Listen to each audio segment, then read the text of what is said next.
me if it said start recording on your guys's. Not yet. Now it is.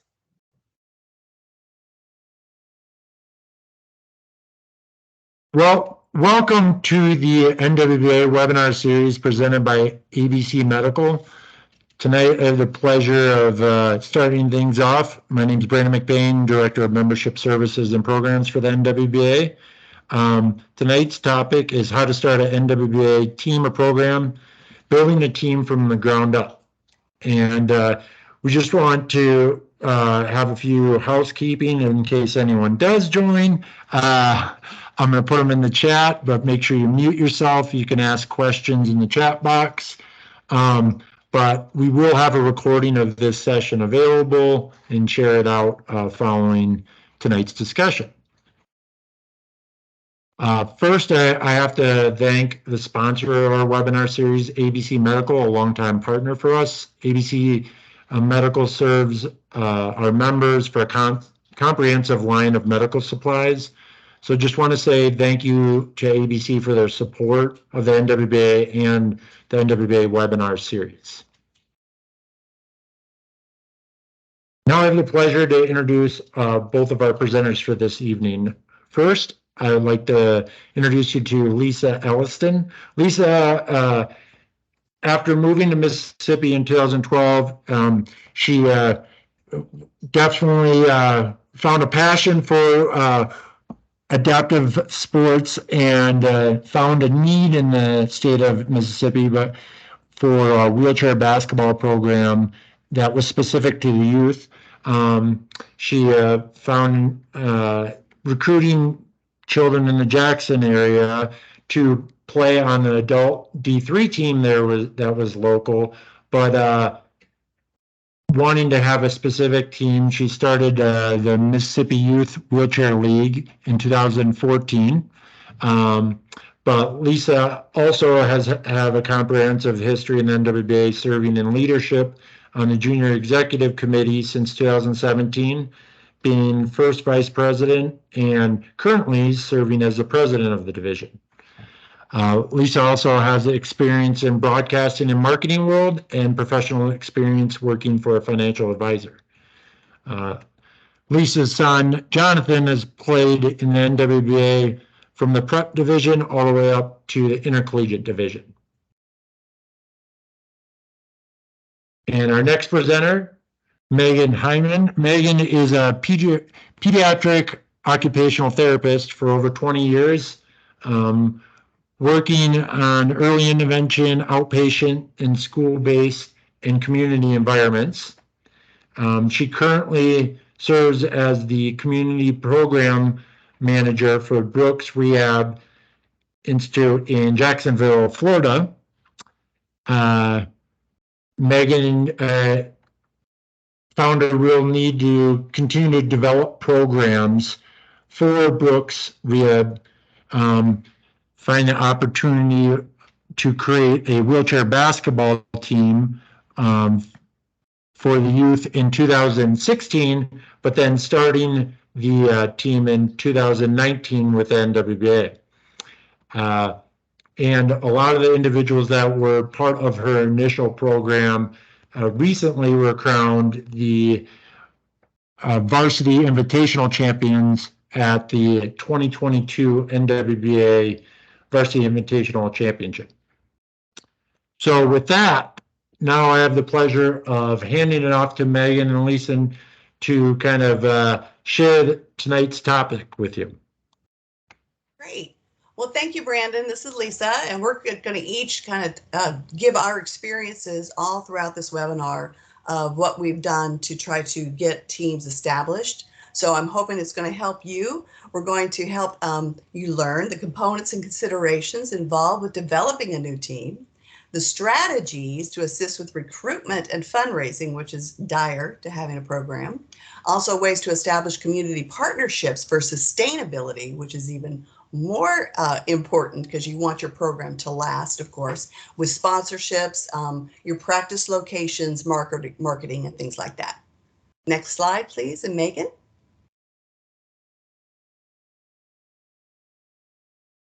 Well, thank you guys so much. I feel honored to be able to participate because it's been a crash course for myself in terms of developing a team, getting a team registered, having that team move very quickly throughout the divisions from prep to varsity, and definitely recognizing how passionate and patient the leadership in the NWBA are. And I want to thank Brandon and Lisa both because they've been wonderful resources in our short little time as being a team. So I'm just really excited, and I'm hoping to learn as much as possible, as well as, you know, share my experiences. This is such a unique, I think, opportunity because you really get to see the start of teams, and the start of teams looks very different in every single state, in every single city. You never get the same type of birth of any type of program. And so that's what I think we're excited about tonight, is to kind of look at the unique attributes and unique experiences of different programs as they evolve, but also find common ground, find common components that are going to hopefully help you and future programs be able to kind of tick off the list of here's what I need to do, or here are the main questions I need to ask myself, and prepare you with these considerations so that you can access resources more efficiently and you can pull these programs together more effectively to be sustainable. So it really is a tale of two cities. I can share a little bit of mine, and I want Lisa to do as well, because we come from very different perspectives, but very similar experiences in terms of the passion and the evolution. You know, working at a rehab network and a rehab facility, I have access to a lot of resources in Jacksonville.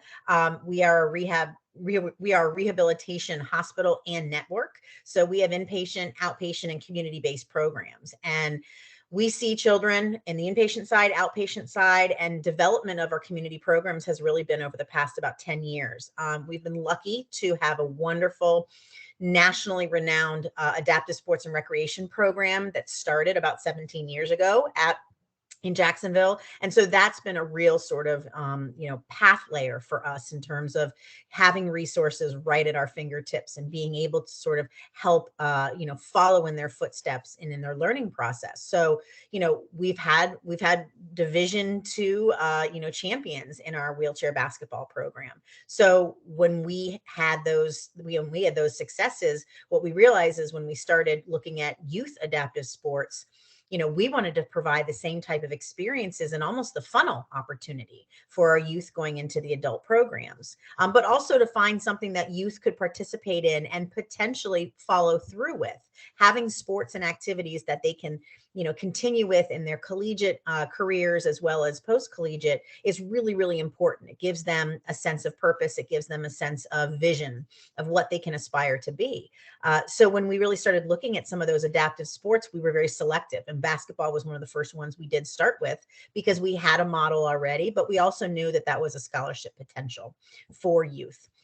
And for athletes. So, you know, that's really how it evolved for us. We had kids who wanted to play, but really were too young to play on our adult team.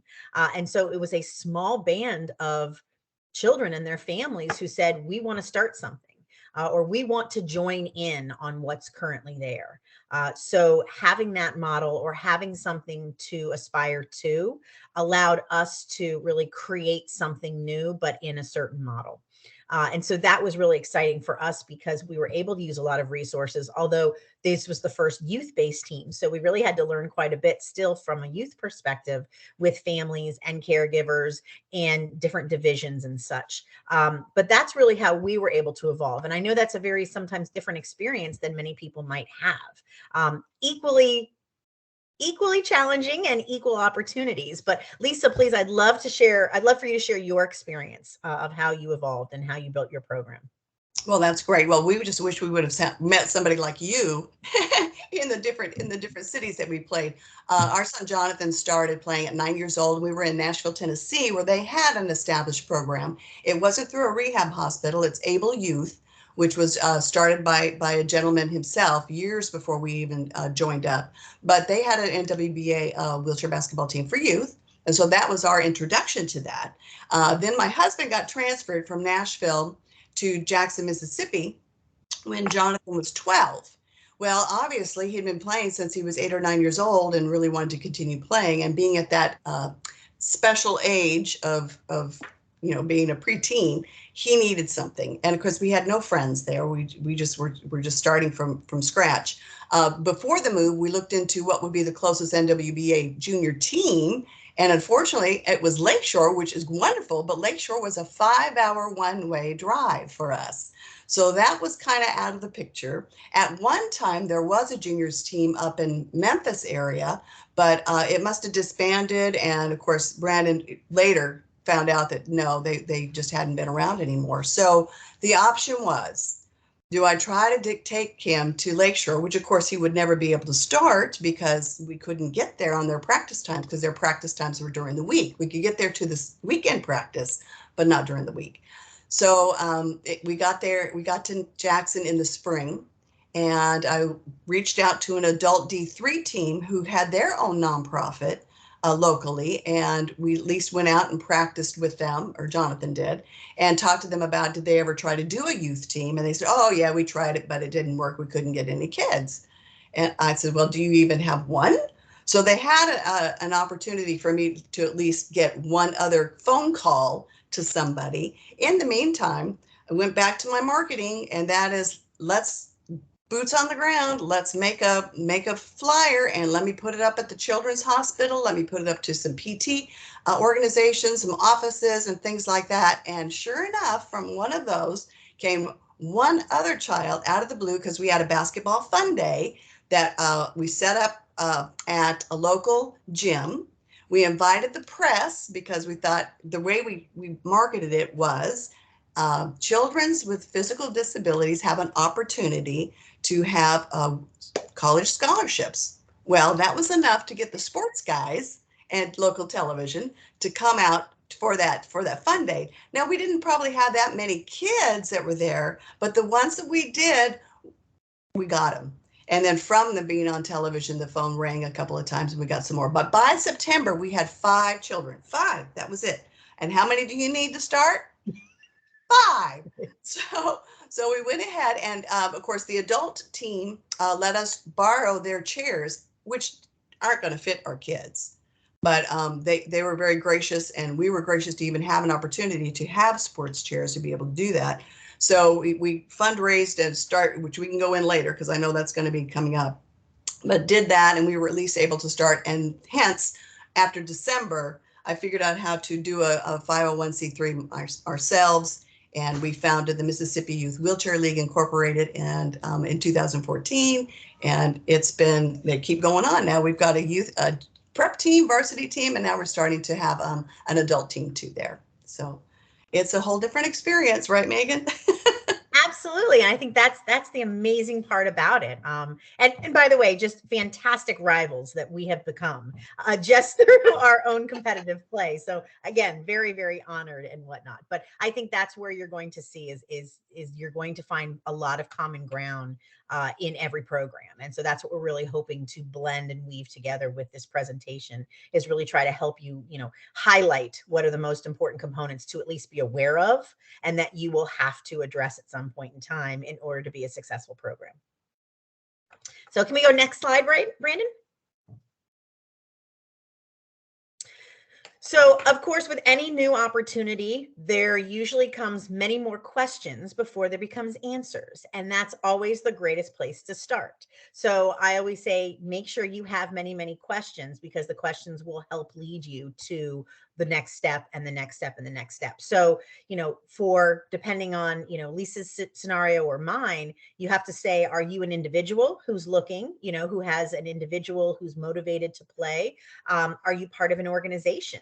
Do you have several members or several individuals?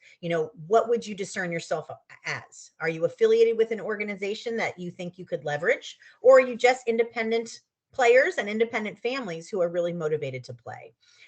Because that might determine which direction you head next it's kind of like a series of steps. And it's like, the one question will not either take you left or it'll take you right. And then you might cross paths down the line. But I think the questions will help lead you to the next right step. So are you an individual or an organization? Are you going to be affiliated with, say, a private organization, a for-profit, a hospital organization, a medical community, maybe a non-for-profit or not-for-profit? Or you're just an individual who, again, is looking to play?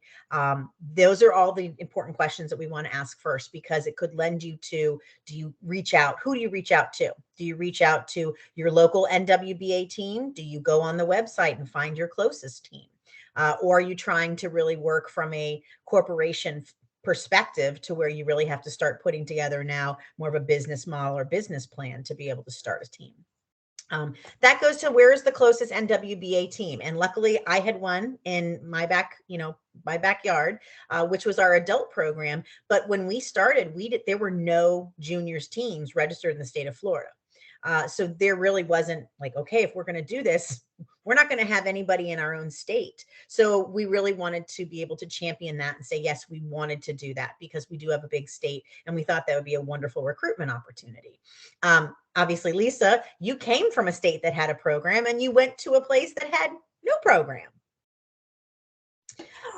And that's consideration too, in terms of how long are your players willing to travel for? What's their commitment ability? And I think that's important. Adult teams and junior teams are always going to be resources. So it does not have to be in your same age group. There's a great link on the NWBA website. I would highly recommend it. I go there all the time to try to say, has anybody else popped up?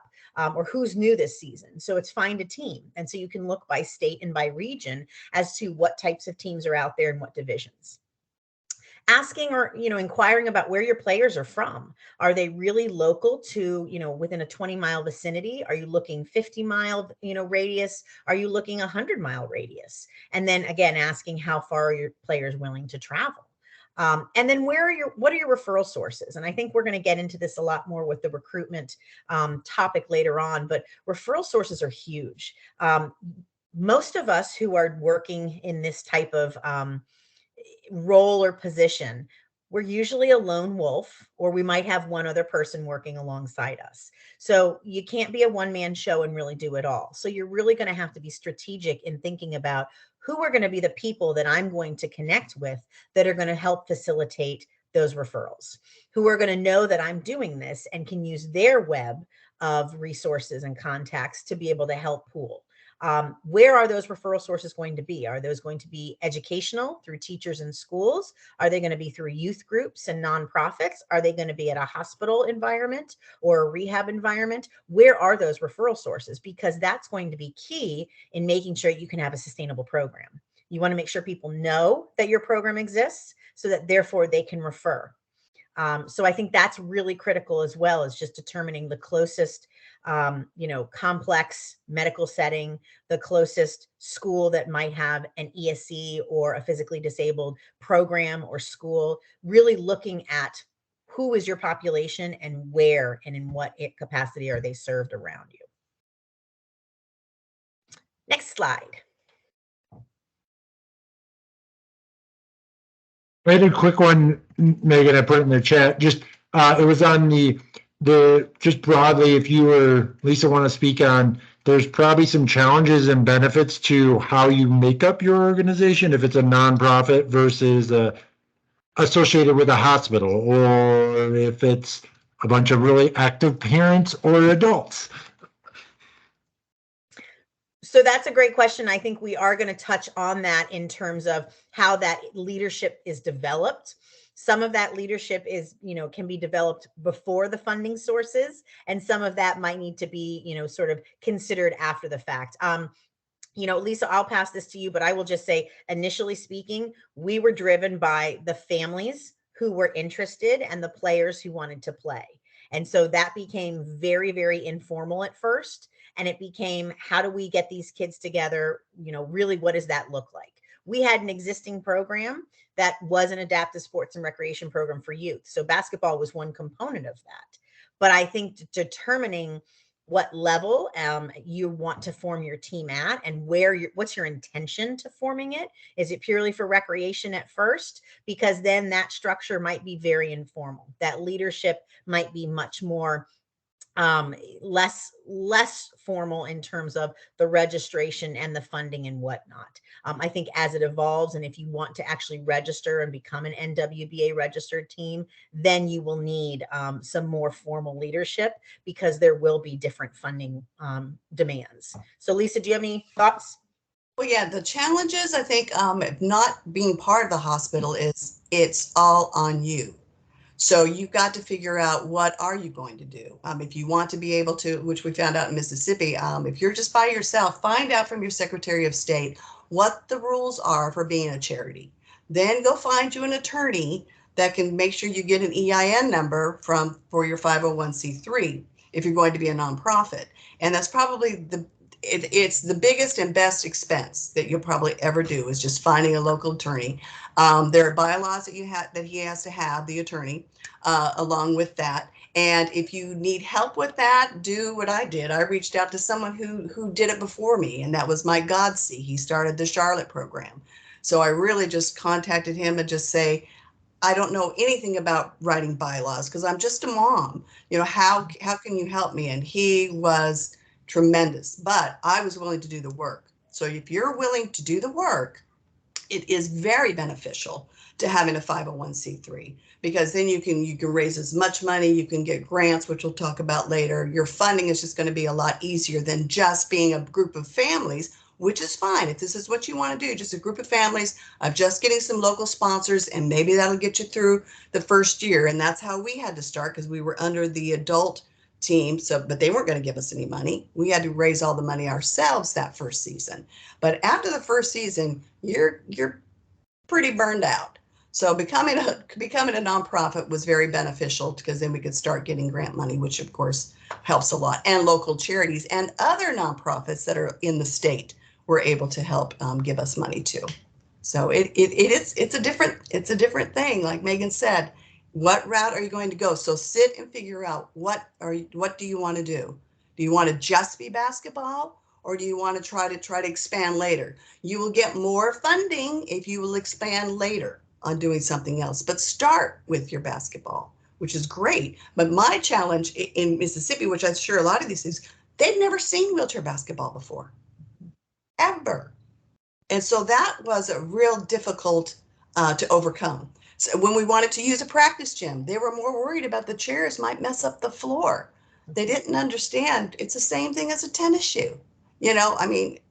So it's interesting, all the challenges that you'll have to go through, but it's well worth it. When you see those kids for the very first time put a basketball in their hand and push a big chair, it's worth every second of your time, and it's well worth it. Thanks for noting that, Brandon, because I can't see the chat, so I apologize. So bring up those questions anytime. So we'll go to the next slide. Okay. So what we are going to cover today, or tonight, I should say, and we'll do it in different ways, both through sharing our experiences and also providing some resources. We're going to talk about components of, how to start a team. And so these are your major components. We're going to talk about players. We're going to talk about how the team is organized, which is kind of what we alluded to just a few moments ago. We're going to talk about funding sources and how to identify sustainable funding, so that therefore you're not starting a program, which is great, but making it sustainable is really the hard part, because kids grow and families move on. And so you always want to make sure that you're getting that next round, that next generation of players. We're going to talk about recruitment and referral sources, a little bit of what we touched on, practice venues, competition schedule, budget and staffing. Now, some of these, there's great resources out there. So there's great resources on the NWBA website, whether you become an officially registered team or not, but really starting out and looking at what are those resources, looking at what that competition season is according to the NWBA, and is that something you want to commit to? Is it something you want to start with just one tournament at a time, or just friendlies? There might be more people than not that are out there they just want to play, and they want their kids to be around other peers and just wanting to play. So we're going to talk about all of these components in order to get your wheels moving and kind of get a little traction in that program. It might be that, just like with our program, we didn't register for a year and a half. We just literally stayed at a recreational level just to have fun, just to generate some consistency, to determine if we had enough momentum to register. Because there is a commitment there, not only from a player's commitment, but also from a financial commitment. So we wanted to make sure that we were really doing our due diligence to determine, did we have a sustainable core to fuel a team? So these are the components we're going to talk about tonight. And of course, there's going to be others that probably come up. And if you have questions about additional components, please feel free to reach out to us. Next slide. Well, as Megan was talking about, sustainability is key because, like I had alluded to, the first season, yes, you could probably get parents to do, fundraising, whether it's chocolate, whether it's popcorn, whether it's food. But once they've done that, you're not going to get that much help from that point on. So another idea to do is, I used to go to just the local fast food places and see all the Little League plaques that were up. And I would go to that same person and says, "Oh, you sponsor teams. I have a team. It's wheelchair basketball, and it's for physically disabled kids, and it's with the NWBA, which is the National Wheelchair Basketball Association." They always seem impressed when you throw out the NWBA, which is great. Maybe they only hear NBA. I didn't care. I just wanted them to get their attention to be able to explain it and to show my son, which I took him with me a lot, to see that these are real kids. This is really happening. They really need help. So yeah, you might get $200, $300 for each one of those.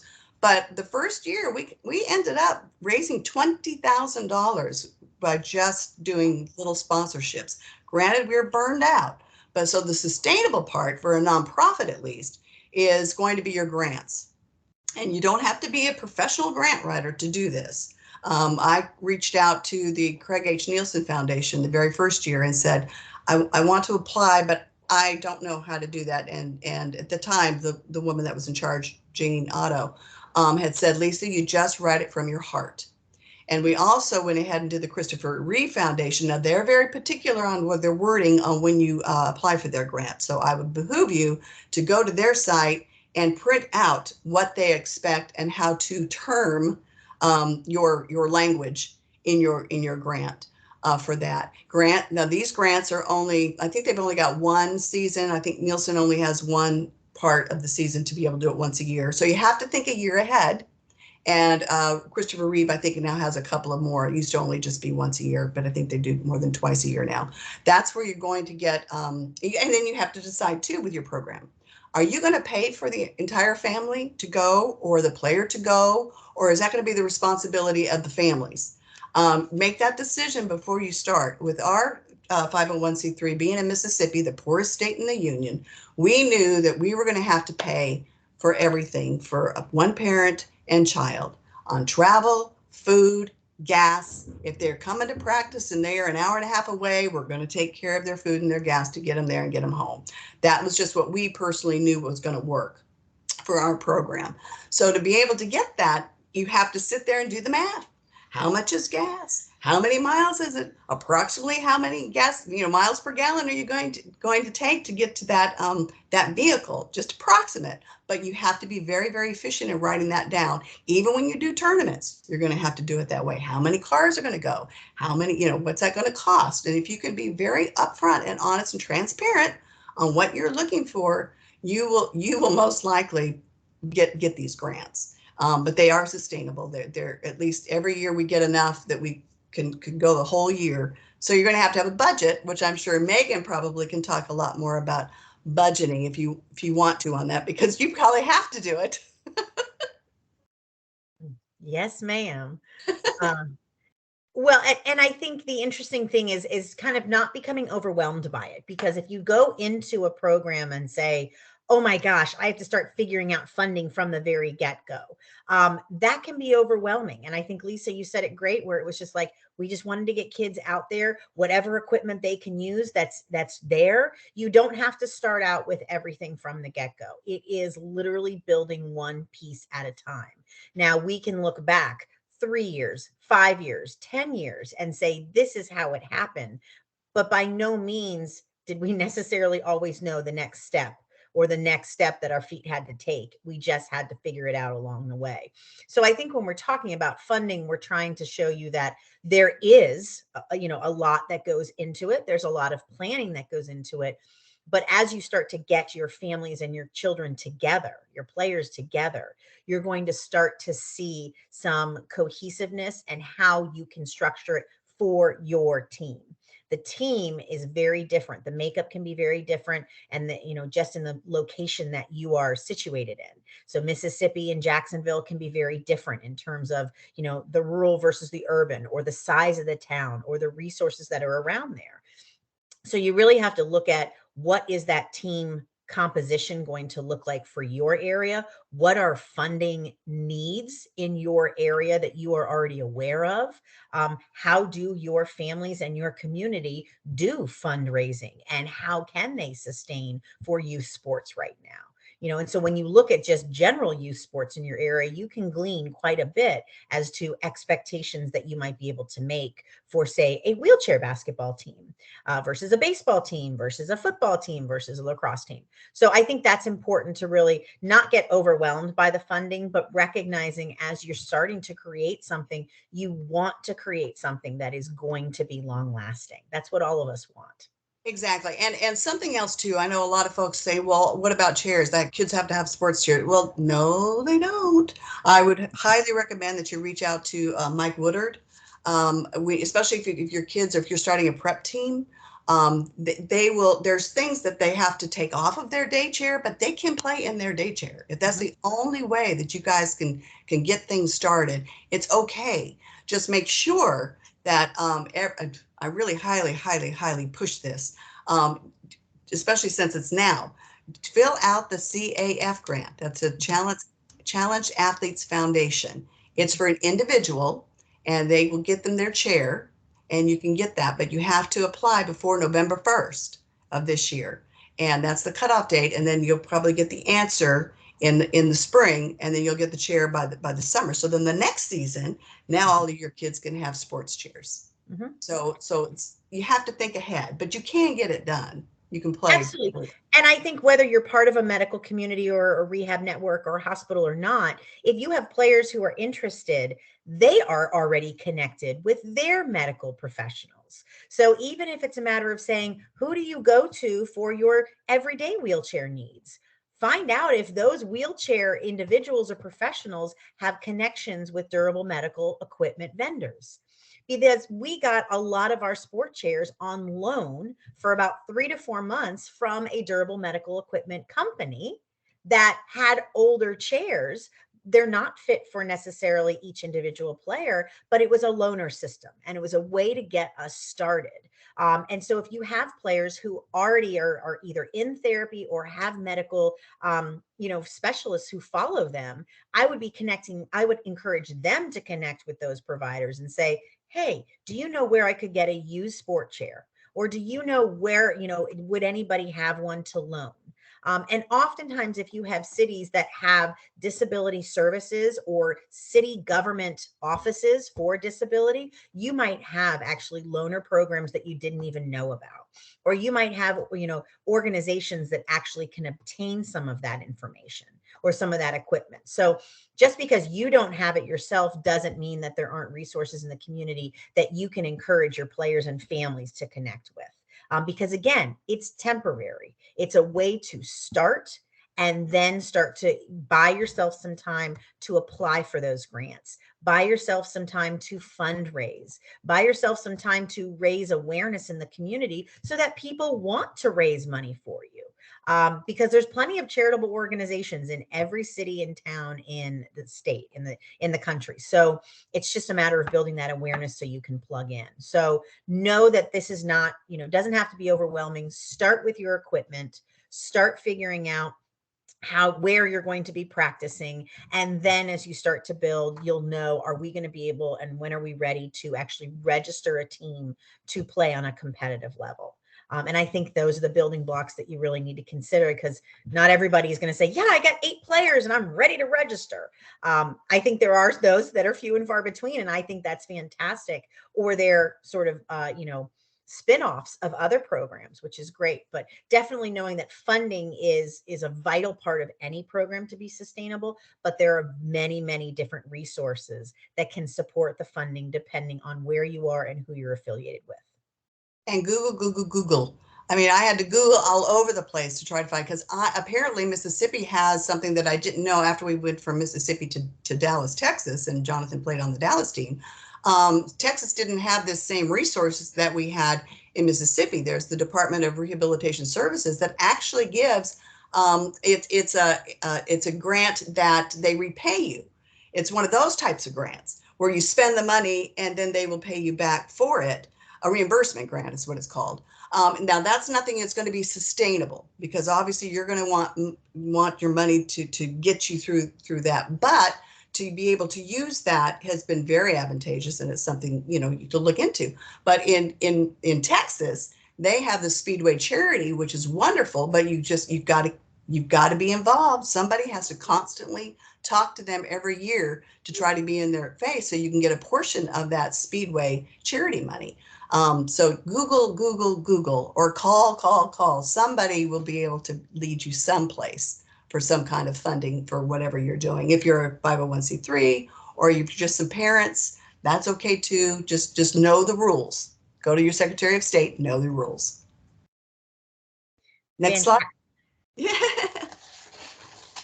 Did we hit everything on here, or I think so, didn't we? Yeah, we're definitely, and there, like I said, there's lots of resources for grants on the website. So you can actually go on the NWBA website and it has lists of grants and links right there. So, just start there. Start with something.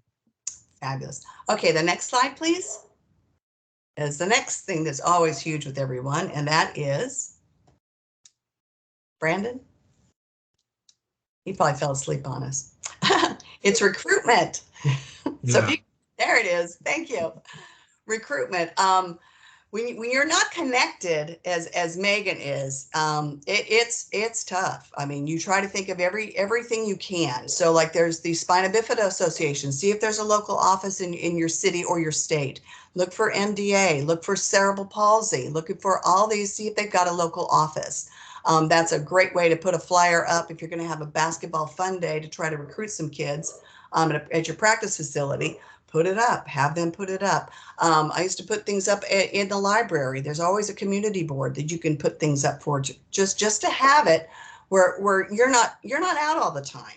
And like Brandon and I we were all talking about this before we came on. You don't have to run down a child who's in a wheelchair just to see if they're going to play basketball. If you just have these flyers or get your physicians or your PT people, your OT people to look for those kids for you, you might want to have like a business card done and leave them a bunch. We had gotten one person from a neosurgeon who had CP just because I left a stack of cards. So you have to be careful, because obviously your doctors aren't going to be able to tell you who they have because of laws. But you can put up a flyer and ask them to give it to the families and do it that way. And of course, Megan, you can go on the list too. I mean, you still have to recruit, right? Mm-hmm. No, absolutely. And I think what's so interesting to me is like thinking about this as like a spider web. So every single, whether you have one on this list or whether you have all 7, every single one of these referral sources has their own network. And so if you can plug into these, then what you're really doing is compounding exponentially your referral sources, because what you want to do is plug in to potentially other referral sources and their membership. So that's, to me, is what the best, because we are all just one person, usually one lone wolf or 2. Maybe you got a pack of 3. Oh my gosh, that's phenomenal. But initially, as you're building a program, it's usually it's a lot of boots on the ground, and sometimes it's just one, a pair of boots. So what I say is be strategic. really be efficient in your time, because you cannot canvas sometimes an entire community if you're also having to manage other aspects of a brand new team. So really try to figure out is who are those referral sources that you can plug into that are going to be able to touch more people than just you could yourself alone. So that's why I say schools, look for those that have ESE programs and physically disabled programs. Look for, talk to your parks and recreation department. Some cities have adaptive sports and recreation departments. Some do not. Some have a disability services in their city government. Some do not. Talk to current and former able-bodied basketball players. Whether you have a wheelchair basketball team close or not, you can talk to able-bodied basketball programs all over town, or wherever they are, because it's everybody's going to have to know, or everybody somehow knows of someone. And so that's what I really try to say is plug into this spider web and just start the connections. And sometimes you will see it might take 3 months for that word, or 6 months for that word to trickle down. But once it's out there, it's going to be a lot harder to shut it off than once it's already going. So I cannot stress that enough, is try to be really efficient in who you're meeting with and what information you're sharing so that they can serve as recruitment tools for you. And always ask the question, who do you know? Mm-hmm. Who do you know? That's my favorite, my favorite question, which has helped a lot. So that's great. And then obviously, like you put up there too, it's community fairs. Well, we had a disability thing that we have every year in Jackson. Set up a table. Mm-hmm. Bring some of the team members out with you. Set up a table and have some kind of flyers or something. So, and then ask them, who do they know? So those are great resources. Thank you, Megan. Appreciate that. Next slide, please.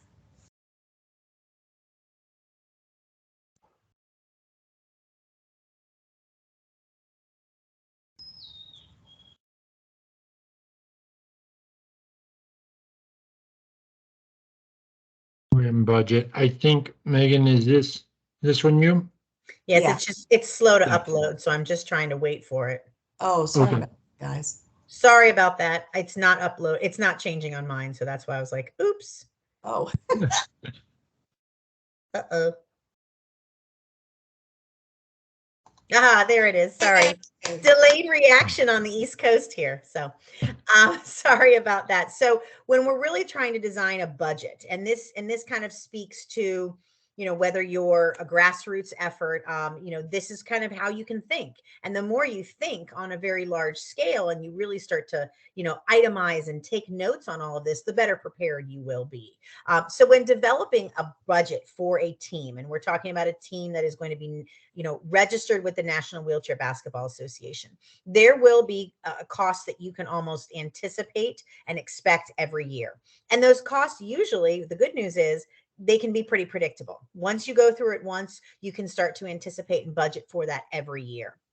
So with a team budget, things to consider. Obviously, there's a registration fee to become a team that is registered with the National Wheelchair Basketball Association. So depending on if you are a prep team, and we didn't talk about the ages specifically. If you have children who are 13 years old and younger, that would be what's called 12 years old and younger. That would be considered the junior prep division. That's the youngest division at the NWBA. Then you have your junior varsity division, which would be 13 years old all the way up to 18 or 4 years of high school. You can also have adults. You can have college level. So depending on what the majority of your players are, or where you want to register, then there's going to be a registration fee for that team. Okay, so that's something you can, and that's a one-time fee once a season, and the season goes from about October through about March or April. So you can budget that. That usually will need to be paid in the fall in order for you to be eligible to play. So to register, you're going to have a registration fee, which you can budget for every year. Each player will also need to register as a player through the NWBA. So that is something that you have to decide if your program's going to cover, or you're going to have your families cover for their athlete. Any staff that are involved in the team, whether that be coaches, equipment managers, assistant managers, anybody who is going to be affiliated with that team during a competitive season, which means they can sit on the bench, will have to register as a non-athlete. So that will be a separate, fee that you will have to budget for. So just with the NWBA registration alone, those are very fixed costs that you will budget for every year. Now, again, this is starting a team from the ground up. For us, we didn't do that our first year and a half, which was fine. We had to build that up. We had to plan for that budget, and we had to really determine how our budget structure was going to work, or how our funding structure was going to work. So initially speaking, we had a team and a program for a year and a half before we actually were registered. You're also going to have to think about staffing in terms of coaching, or who's going to handle the equipment, who's going to handle all the administration, that leadership position. Are those going to be volunteers, or are they going to be paid staff? That's something to consider as well. And again, depending if you're doing a year-round program, that's fine. If you're doing a seasonal program, that's a different consideration in terms of time investment. Practice venue, that is huge. You cannot always play basketball outside in every single state in our country. And even in Florida, we don't want to play outside for about 3 or 4 months of the year. So you have to find a practice venue, and that practice venue you want to establish a relationship with. There's a lot of facilities out there who want and love the idea of giving back to the community. And that could be in the form of donated time. It can also be in the form of, hey, I just want to give you your prime time that you want to have.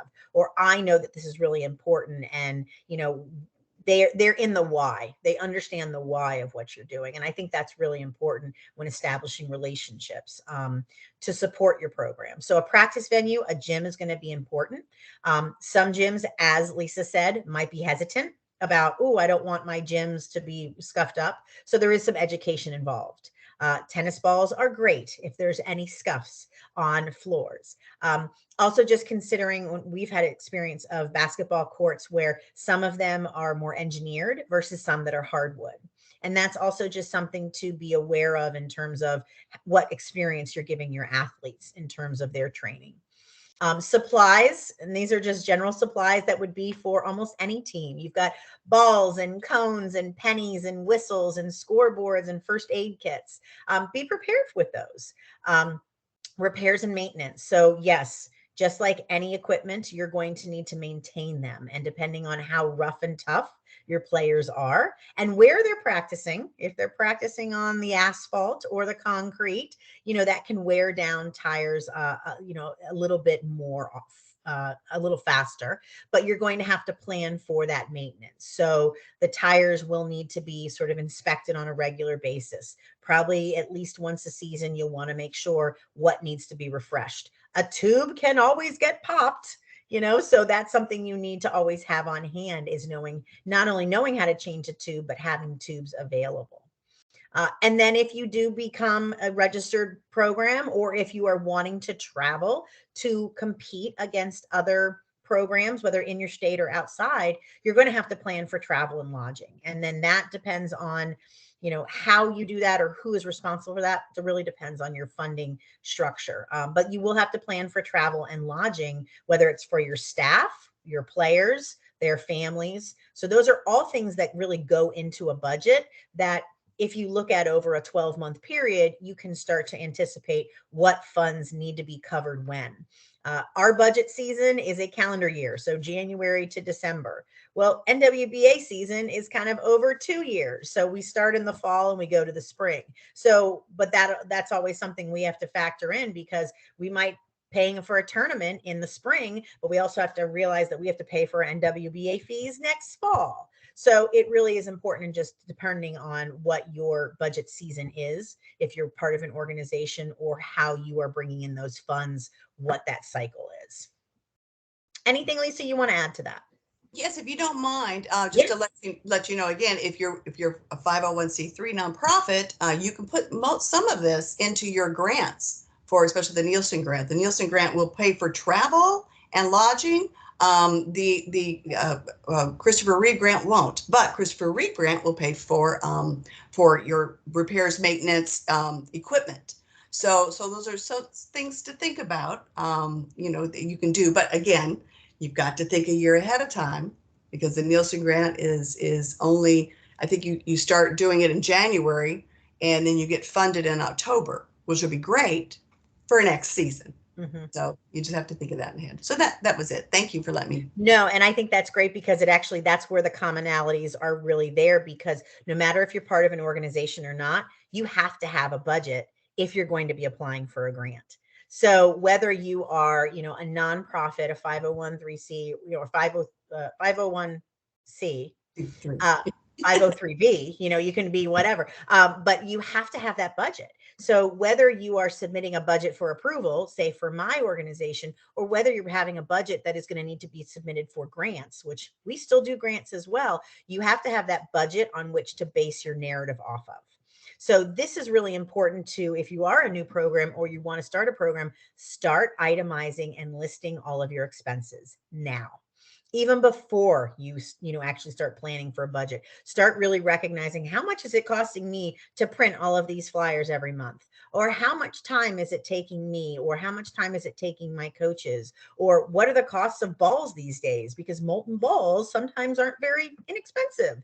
They can be a little pricier. So start really keeping good tabs of your expenses as you are starting now, even if you're not even a registered team, because that will help contribute to your budget down the line. And you're also going to need to know what your budget is anyway. When it comes, if you're a nonprofit, you have to do taxes.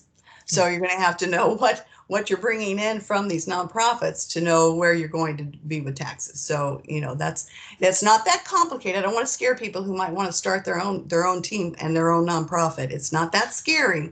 You just have to be aware. So thank you so much, Megan. No, great.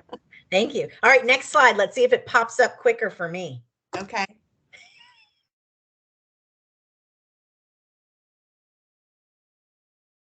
Maybe. Yeah, I had moved over to the marketing piece of the budget and the tournament fees, Megan. Okay, so I'm going to pass that to Lisa as it's uploading for me, if that's okay. Okay, great. Yeah, no problem. So the tournament fees, you guys want me to about this whole thing. Okay. Well, as Megan already said, the brochures and flyers, those are really good. Obviously, also, you're going to want social media, especially, and then you want a .org site. If you're going to be a nonprofit, you have to have a .org site, because for you to go ahead and apply for some of these grants, they're going to want a .org site.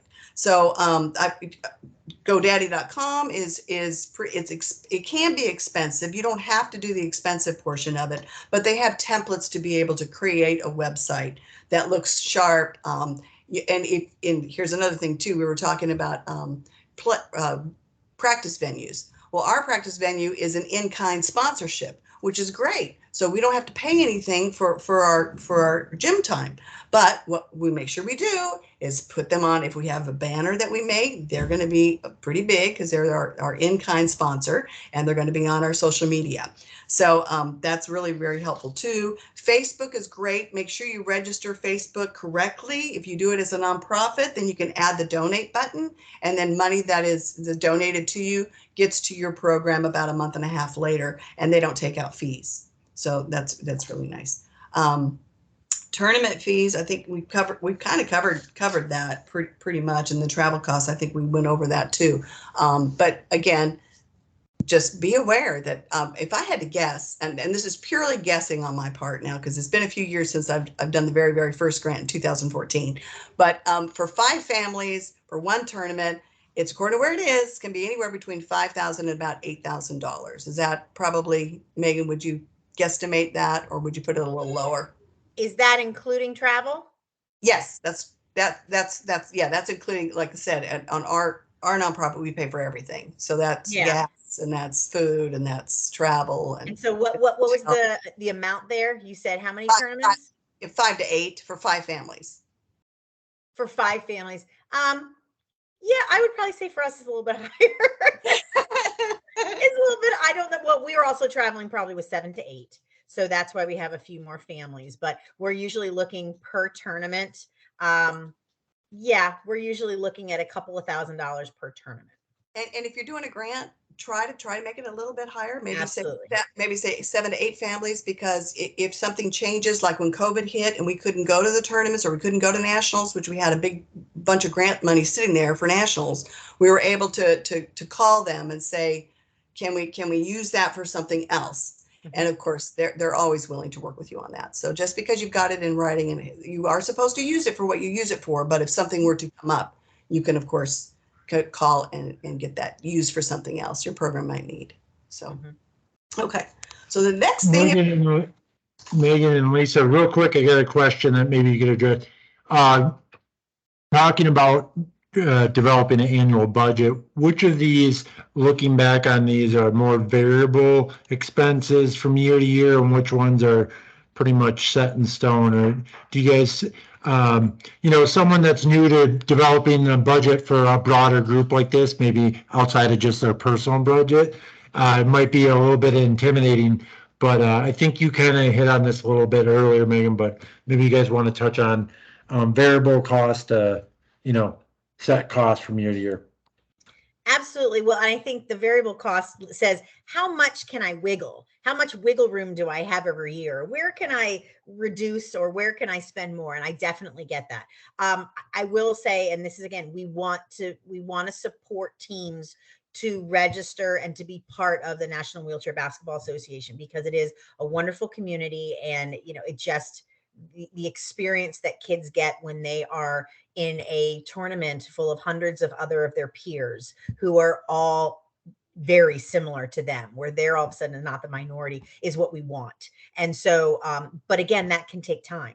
So what I want to, encourage people is, there are certain costs that are fixed, such as registration fees, such as the NWBA, such as your repairs and maintenance. Those are very fixed costs. If you have to pay for a practice venue rental, those are very fixed costs that you will have to anticipate. But I think the variable costs can be, depending on who your supplies could be a lot of donations. Your supplies can be very generic to any sport. I think the travel and lodging, that's really the commitment of how much do you want to do that? How much can your parents contribute and your families contribute? So that has quite a big of wiggle room in terms of, do you have enough, of a commitment? Do you have the budget to be able to support that? I think the fixed costs and are going to be your registration fees, are going to be any rental fees that are associated, and are going to be with your repairs and maintenance. I think if you're talking about just starting a program, and if you just want to start a program and get kids there, then I think the NWBA registration fee can be more of a variable cost if you're at a level and at a commitment to start a team to register. Because the benefits of registration are, therefore you can play. You can attend other tournaments. I mean, that's a huge benefit, and that's what it's all about. That's the competition factor. So I think when you're really starting a team, you have to say, at what level are you ready to go? And then say, okay, what can I afford to do? I got to have a gym. I got to have equipment. And I got to have my repairs and maintenance. And that's really where you can start. Yes, Miss Lisa. Yes. And you have to have insurance. If you're a nonprofit, you have to have insurance. And that's another advantageous to make sure that you register as an NWBA team, because when you register as an NWBA team, that insurance, that's what you get for your team, which is something that you can give your practice facility and other facilities that might want that. So then therefore the cost totally offsets itself. Because you're pretty much paying for not only registration, but insurance, which is a huge asset. Yeah, that's true. True. Any other questions, Brandon? Or do you feel like we've covered it all? I mean, there's so much that each of us could help out. And I know every person is going to be a little bit different, but like Megan said from the beginning, there is still this cohesiveness of information that we can help out with folks. And so that's where I know, Megan, thank you so much for both of us putting our resources out to be able to get in touch with us. Just be patient. All I ask is if you call my number or text my number, to leave a voicemail, because I get that number has been on social media for 20 years. So practically. So I get all kinds of spam, so texting would be better for me. Megan, do you have a better way to get in touch with you? What's the best way? Best way for me would be email, which is fine. Texting is fine. I just think it's funny when we sometimes forget, oh yeah, we're in all different time zones. So that's the only thing I would say is be respectful. Just texting is good, because you never know sometimes what people are, where they are at any given time. So, but I am very good with email. I am very good with text, and I love being able to set up one-on-ones and being able to, talk through things. So I am fine with all of the above. Oh, great, great. Well, Brandon, thank you so much for letting us discuss this. We could talk for hours because, which we've done, huh, Megan? Yes. Yes. But Brandon, please, if there's any follow-up questions that you get from the membership or that come up later, feel free, even whether it's, a quick type, if we can type the answers to it, or if there's follow-ups to this, if you get feedback from that, we would love to be able to help people navigate, because we know this is not a one and done. This is a, every month there could be someone new starting. And I do know, for example, of a team trying to start even in Orlando, and I'm really excited about that opportunity. And so trying to help figure out, who's fueling that and who's getting that started. By no means am I any expert. I'm just trying to have people help learn from my mistakes and for us to build together, because that's where we really, have those partnerships. We have a common goal, a common mission. And so we're all in it for the same reason. So I think, we need to just utilize that NWBA community to help anybody with questions or interested. Yeah. And just remember, it's all about the kids. Yeah, thank you, Lisa, and thank you, Megan. I appreciate the knowledge and you guys sharing your experience. I think anyone watching this is going to have a lot of takeaways and hopefully address some questions, but hopefully create more questions, because I think both of you kind of alluded to this. You both had someone to assist you along your path and creating your program, and I appreciate both of you guys' willingness to share your experience, but willing to help others out along the way, because, as anyone watching here, we have individuals like Lisa and Megan that are trying to grow the sport and the game beyond their community. And that's so much gratitude from the NWBA for our sport, from our members, for individuals like you that are trying to be champions beyond the community you live in. So thank you so much. For those who are watching the recording, this will be available up on this website. And there's other topics that if you wanted to watch, you can visit this website and watch a recording. But thanks again, Lisa. Thank you, Megan. Thank you, Brandon. Thank you so much.